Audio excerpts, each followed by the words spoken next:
estudios hay, comparativos hay, ¿no? Pero, bueno, parece siempre que tengan una base que nosotros podemos de ello sacar.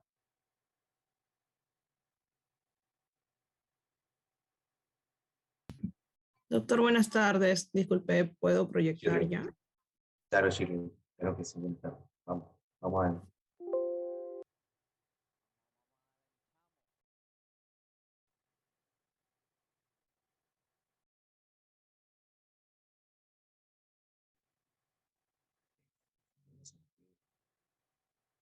Yo recuerdo. Sí, sí se logra ver la pantalla, disculpe. ¿Sí se logra visualizar la pantalla? Sí, sí se observa. Ya. Vamos. Buenas tardes, doctor. Buenas tardes, compañeros. Vale. El día de hoy, a mi grupo y a mí nos ha tocado exponer un tema que vendría a ser, la hemorragia digestiva alta no variceal. Como introducción tenemos que es aquella hemorragia de tracto gastrointestinal que se origina en el proximal del ángulo de Treves. Vendría a ser un sangrado alto que constituye una carga clínica muy importante. Este sangrado es una causa frecuente de admisión hospitalaria, sobre todo en algunos pacientes, ¿no? De edad muy avanzada, con una incidencia que vendría a abarcar desde los 48 a 160 casos por cada 100.000 adultos por año. Y vendría a tener una mortalidad general del 10 al 14%. Entre los más frecuentes tenemos la úlcera péptica, que abarca el 37 al 50%, las varices esofágicas del 10 al 15%, las lesiones agudas de la mucosa gástrica, que del 8 al 15%, la esofagitis del 5 al 15%, el síndrome de Mayory-Weiss, que es del 5 a 8%, la neoplasia del 1 al 5%, y otras angiodisplasia, fístula biliodigestiva y iatrogenia, del que vendría a abarcar del 1 al 5%. Sobre todo esa fístula, Shirley, sería autentérica, ¿no? Esa hemos visto. Sí, sobre todo esa, la que Claro. son las fístulas las que más sangran allí. Y imagino que las varices esofágicas, acá lo tenemos que evitar porque justamente son de la facilidad varicial. Y las esofagitis son erosivas, ¿no, Shirley? La esofagitis, sobre todo, no solamente esofagitis, son las esofagitis erosivas. Hay una clasificación, los Claro, ángulos. sí. Sobre todo, sí, porque imagínate una esofagitis hacemos por reflujo y vamos a sangrarnos. Esofagitis erosiva, sobre todo, la que tiene nombre y apellido. Claro, la erosión. Y las fístulas sí son aorta entérica. Sí, doctor. Dentro de los síntomas y signos, tenemos que la más frecuente viene a ser la melena del 75% y o hematesis de 50%, presentando así, ¿no?, en menor frecuencia, como la hematoquesia y sangre oculta en disposiciones, la anemia, la síncope o el shock. La taticardia, la hipotensión ortostática, mareos, confusión mental y extremidades frías sugieren un compromiso hemodinámico, como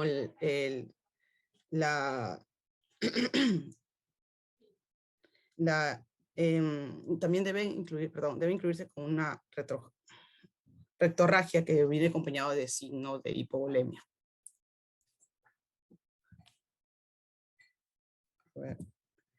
Dentro de la agnesis,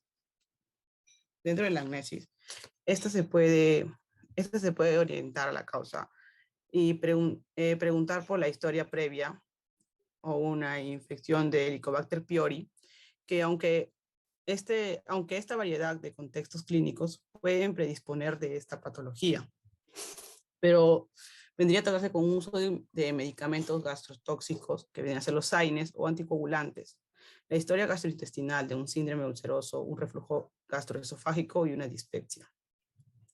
La hemorragia, y los ámbitos sociales de alcohol y tabaco, y algunas características, ¿no?, a evaluar de la hemorragia y presencia de comorbilidades, y así como los síntomas de signos hemodinámicos. Dentro de los síntomas ya presentados, está la úlcera péptica, que como ya dije, es una causa más frecuente de la hemorragia digestiva alta no varicial. Dentro de sus causas más frecuentes están sus terapias con AINES. Estos resultados de la hemorragia son significantes y producen por la erosión de una arteria subyacente en la magnitud de un sangrado que relaciona con el tamaño del diámetro y el defecto arterial. Dentro de la gastritis, también está la gastritis de estrés en un paciente de unidad de cuidados intensivos, falla respiratoria o multiorgánica.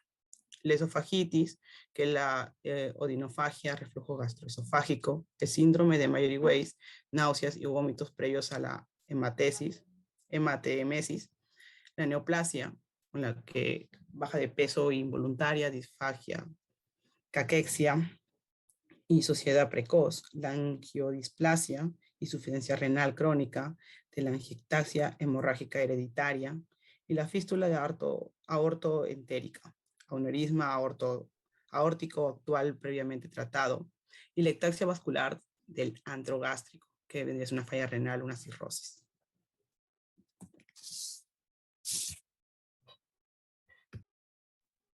Buenas tardes, doctor.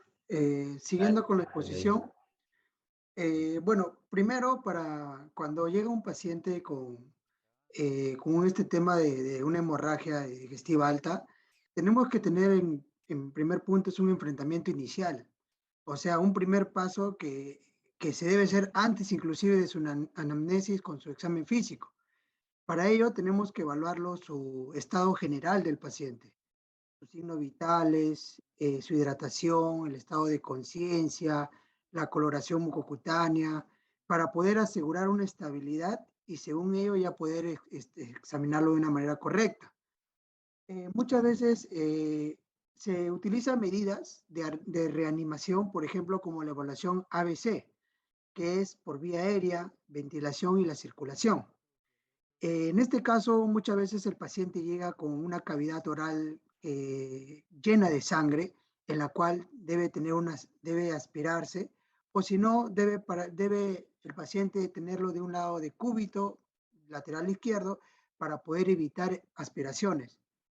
Si en el caso, si vemos si su saturación de oxígeno está disminuida, entonces debemos aportar el oxígeno, sea por una mascarilla de reinhalación, para que pueda, no tenga dificultades en su ventilación.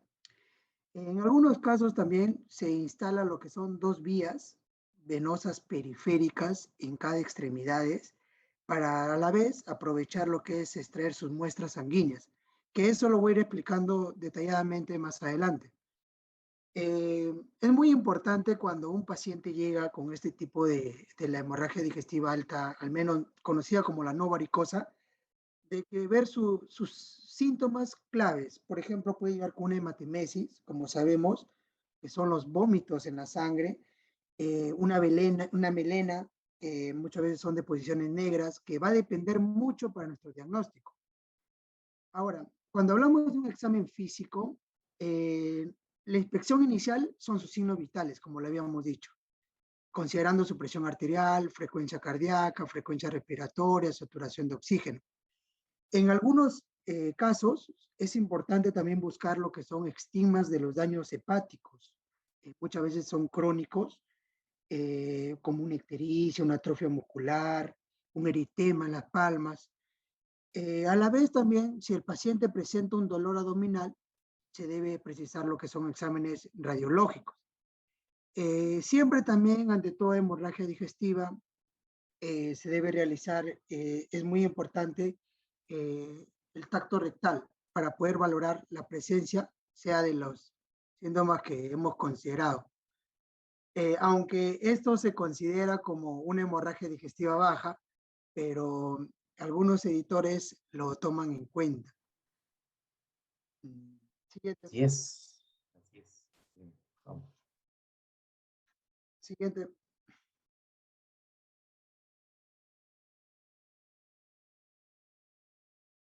Ya. Con respecto a un diagnóstico, esta información lo saqué de lo que es un libro de gastroenterología, especialmente de tratamiento. Nos habla de lo que es la confirmación de una hemorragia digestiva alta y la colocación de una sonda nasogástrica.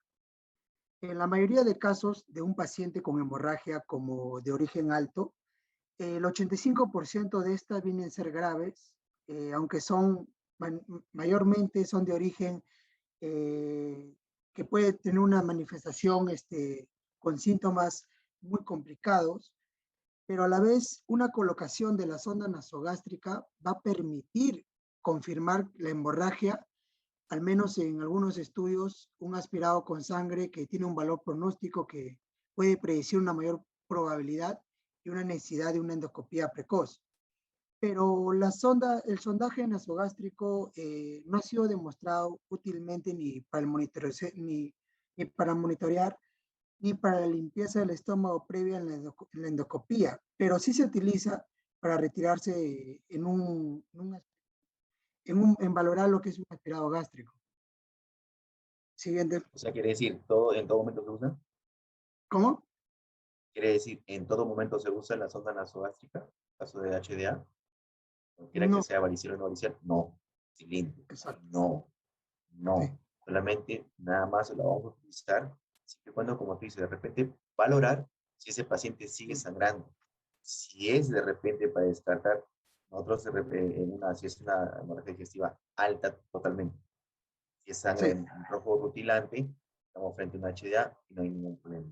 ¿Está bien? Sí. Y también, sobre todo, para que se coloca en la zona nasogástrica, porque usted sabe muy bien, Chile creo que lo dijo, depende del vaso, la magnitud del vaso que estamos, el sangrado. Entonces, de repente puede ser un Guillain-Barré, entonces una lesión Guillain-Barré, entonces esa sí recuerden que es una malformación, pero arterial. Entonces sangran, ¿qué hacen? Ocupa toda la cámara gástrica. Ese paciente, nadie sabe que es un Guillain-Barré, entonces llega, lo acuestan, tal cual tú estás diciendo, estás viendo, está muy bien, lo estás describiendo el manejo inicial, entonces lo acuestan, y toda la sangre que está en la cámara gástrica se viene hacia lo que es esófago, se va a garganta y se aspira. Entonces se hace una neumonía aspirativa. Entonces por ese momento se coloca la sonda nasogástrica para poder desocupar, echar agua y desocupar, que se puede estar sangrando. Eso antes lo usaban para descomprimir cámara gástrica si en caso está ocupando un lago hemático severo. Antes se usaban eso justamente. Está muy bien, no siempre se va a usar eso. Está siempre entra en controversia, pero no hay contraindicación de ello. No, hay en controversia, sí. Pero que otro lo usa, quiere decir, hay un grupo que sí lo usa, otro grupo que no lo usa, otro grupo que está de acuerdo, que no está de acuerdo, pero sí lo están usando, sí lo usan. Y está muy bien, eso no es toda la vez porque viene un HDA con un paciente por emergencia. Vamos Sí. bien. Ya, siguiente diapositiva. Ya, con respecto a lo que es una valoración y corrección de la alteración hemodinámica, todo paciente debe evaluarse al menos inmediatamente su grado de repercusión hemodinámica, ya que va a servir para una determinación de lo que es la presión arterial, la frecuencia cardíaca, los signos y síntomas de un compromiso hemodinámico, como el sudar, la palidez, la oliguria, ¿no? También nos dice de que hay pacientes que están inestables y se recomiendan en la colocación de 2 vías, como le había mencionado, de grueso de calibre para una perfusión rápida de líquidos. A la vez vas a obtener una muestra analítica, el hemograma, una prueba bioquímica incluyendo la urea, su función hepática, renal, coagulación, las pruebas cruzadas. Perdón, Dígame. Eso. Es allí, en esa parte en medio, ese comentario en medio que tú has asesinado, está muy bien esta diapositiva, que son pocas las palabras, créanme, las líneas, letras, eso me parece muy bien, excelente, así tenemos que ser, así me programaron en IMA, no tiene que pasar de 10 líneas, letras. Entonces, y esto de acá, en pacientes inestables se recomienda la colocación de 2 vías, obviamente dice que cabo 18, no a eso, ¿no? Dice para una perfusión rápida, o sea, ¿qué quiere decir? Para que nosotros, si en caso viene hemodinámico inestable, este paciente podemos rápidamente compensar la bulimia, y aparte de ello utilizar el hemograma, la parte analítica o bioquímica, urea, función hepática y renal, coagulación, porque hasta ese momento no sabemos si ese paciente es cirrótico o es una varicial o no varicial, mejor si es varicial o no varicial. Entonces, ¿cómo vas a ver? Sacarle función hepática y renal y coagulación. Que normalmente, llego a emergencia, me hacen interconsulta, y veo nada más que le han pedido hemograma, grupo sanguíneo, nada. Y bueno, y urea y creatinina. La función hepática y la coagulación, para descartar si de repente sacar el child, no lo sabe. De repente si es una varicial o no varicial, ¿cómo descartar? Esto es lo que tenemos que tener en cuenta. Recuerden, hasta asistentes se les pasa. Internos también se les pasa. Otros médicos, futuros colegas, se les pasa. Eso quiero que por favor se les quede. Esto de acá. Ya estamos compensando al paciente, entonces ya entró para reanimación de la bulimia. Entonces, ¿qué quiere decir? Entonces, vamos a sacar a este paciente, pedirle toda la batería de análisis que me hace sospechar, descartar varicial o no varicial. Esto, por favor, quiero que tomen en cuenta. Y lo lleven siempre en la mente, por favor, cuando están en emergencia. ¿Sí? Vamos a ver. Ya, doctor. También nos mostraba de que la causa más importante de muerte en los pacientes de la hemorragia digestiva alta vienen a ser cuando tienen complicaciones de una patología cardiovascular, que mayormente esto va a desencadenar lo que es una hipovolemia.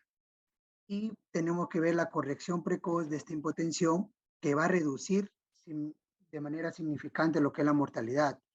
Por ello es muy importante que nuestro paciente esté con una estabilización de manera correcta, sobre todo en las soluciones, en sus expansores de volúmenes. El tipo y la cantidad de fluidos que se deben administrar por esta vía dependerá de la situación clínica de cada paciente. Una vez ya estabilizado el paciente, como decía, ya podemos hacerlos, como dice, su anamnesis, su exploración física y y proceder a practicar lo que es una gastroscopía urgente, ¿no? Si lo necesita. Siguiente.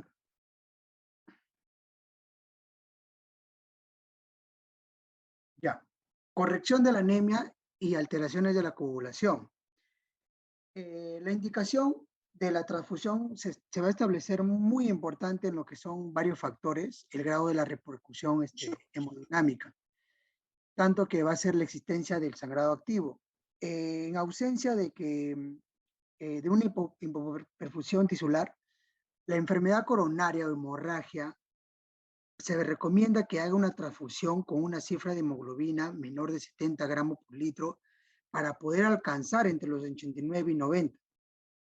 A veces los pacientes con edad avanzada o con alguna comorbilidad cardiovascular tienen peor tolerancia de anemia, en la cual que se recomienda mantener una hemoglobina mayor de 90 a 100 gramos por litro, en la cual este rango de hemoglobina será también aplicable para los pacientes con una hemorragia activa.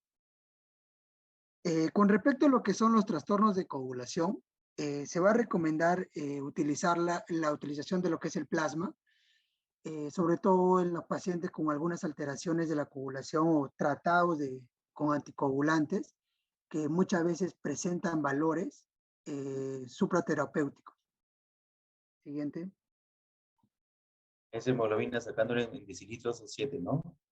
Sí. 7, 8.9, ¿no? Sí, sí, verdad. Si no que 10 gramos por claro, litro. por litro. Siguiente.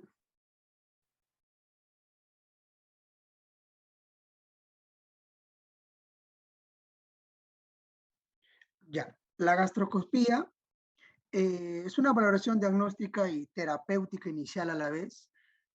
Para el manejo de esta se va a necesitar disponer, ¿no?, de profesionales en enfermerías experimentados para la preparación, de un médico especialista, en la cual en general la endoscopía debe realizarse dentro de las 24 horas tras el ingreso del paciente, donde nos va a permitir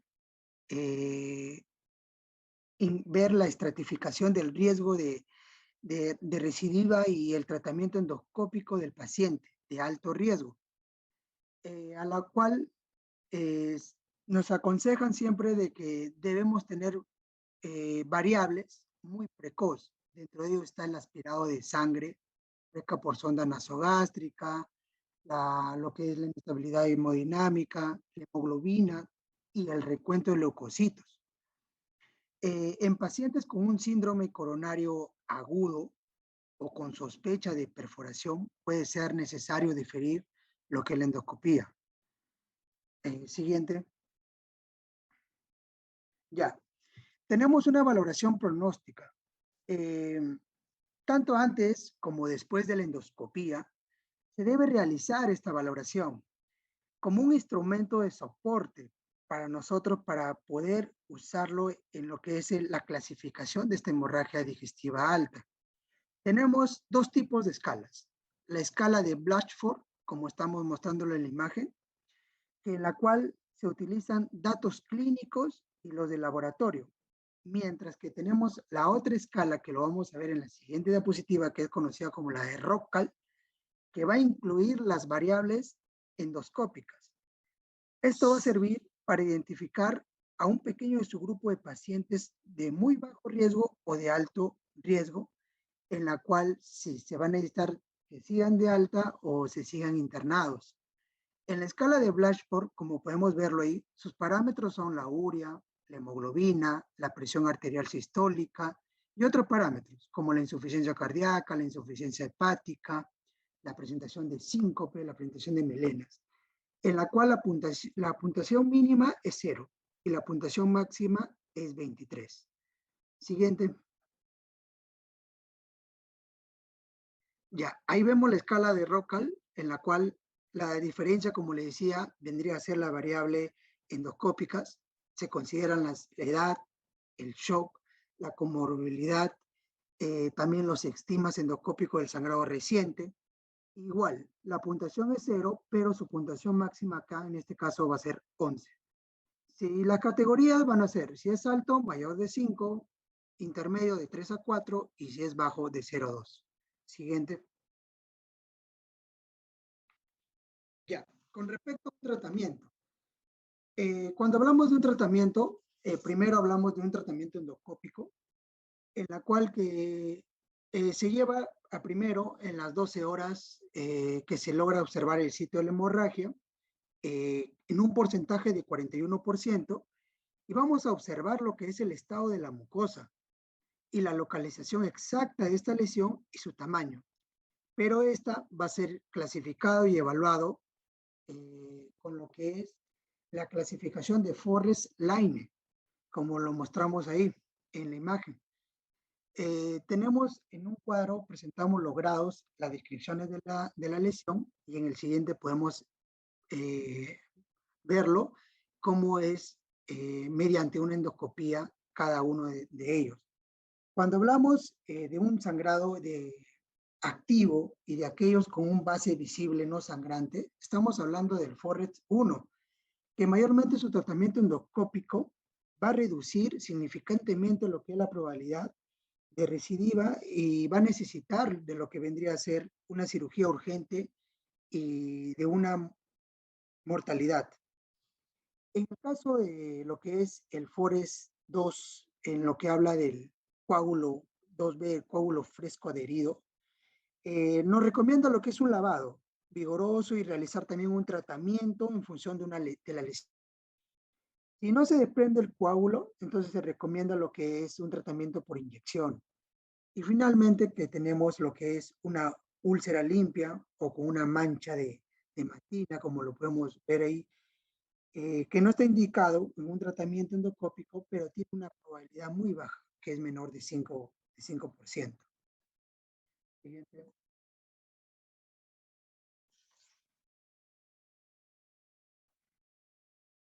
Ya, con respecto a lo que vendría a ser un tratamiento médico,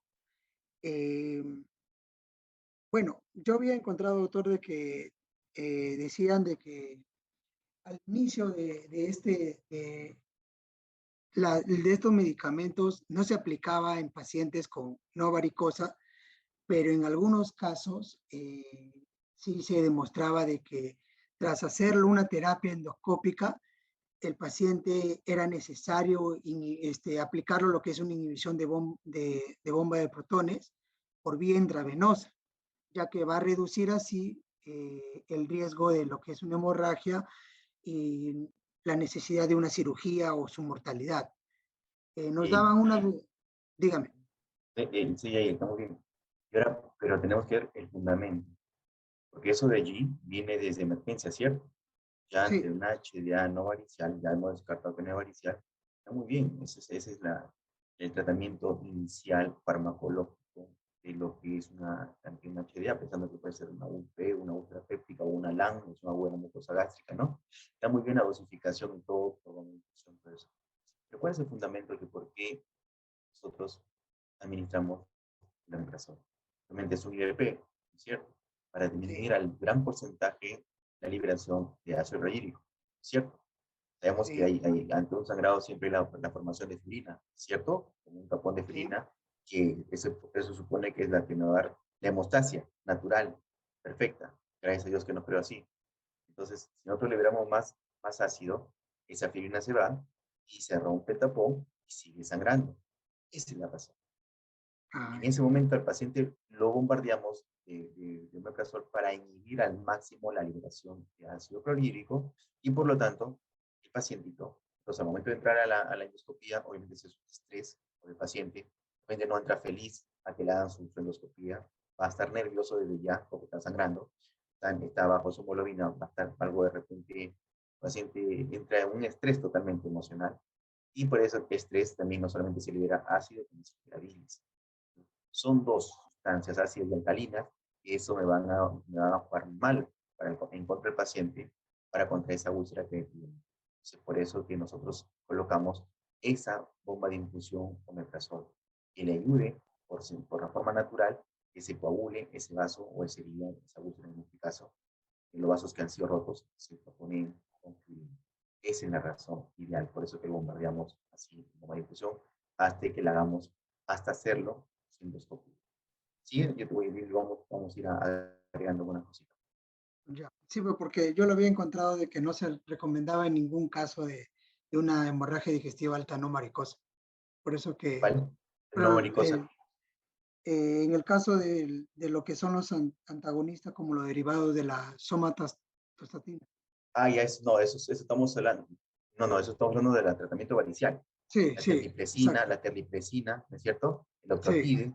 ¿no? Claro, eso no se usa, ¿no? En la no varicial usamos solamente el omeprazol. Por eso que nosotros ya corremos allí, sabiendo que nosotros tenemos en la parte en diagnóstico, ya la causa real del paciente, su úlcera de repente, o el sangrado, perdón, es no varicial. Entonces ya sospechamos que es una UP, entonces prácticamente administramos su omeprazol, ¿no? Y si es varicial, también igual, no está contraindicado, también igual. Pero ya si descartamos que es varicial, ya pues no tanto nos basamos en el omeprazol, sino ya nos vamos a basar en el tratamiento que tú has mencionado. Los derivados de la somatostatina, eso, y la terlipresina y la protide, también que son muy buenos para el manejo, pero eso es varicial ya. Nosotros nos quedamos con esto, lo que es justamente el omeprazol, las HDA no varicial, ¿cierto? Manejando esa línea. Sí, ya, doctor. Entonces, siguiendo, tras un tratamiento intravenoso, se debe haber, como vemos la dosificación por vía oral. Si en el paciente no hay un estigma endoscópico, entonces puede iniciarse una dieta y puede, como se dice, una inhibición de protones va a haber, pero siempre caso haya úlceras, ¿no? Siguiente diapositiva. Ya, con respecto a lo que es un tratamiento radiológico, bueno, esto realmente se creó hace 40 años, lo que es la técnica de la angiografía, que se utilizó como un diagnóstico de una hemorragia en el tubo digestivo. Fueron las primeras modalidades terapéuticas, pero en la actualidad es de particular valor para un diagnóstico y un tratamiento, una terapia en el caso de una embolización de las áreas del tracto gastrointestinal, para que así, porque el acceso endoscópico es difícil a veces en estos puntos. Y con respecto a un tratamiento quirúrgico, bueno, la mayoría de pacientes con una hemorragia digestiva alta no requieren una cirugía, pero sí se estima de un porcentaje de 3.5 más o menos, que en la cual llevan en este caso, por ejemplo, en un caso de una úlcera duodenal, la cirugía se va a llevar a cabo por una ligadura del vaso sangrante con una vagotomía. Y en el caso de una úlcera gástrica, que tiene un porcentaje más alto mayormente, son tratadas con mayor frecuencia con una resección quirúrgica. Siguiente. Eso va de la mano.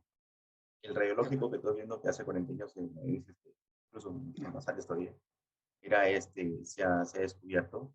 Esa es la famosa radiología intervencionista.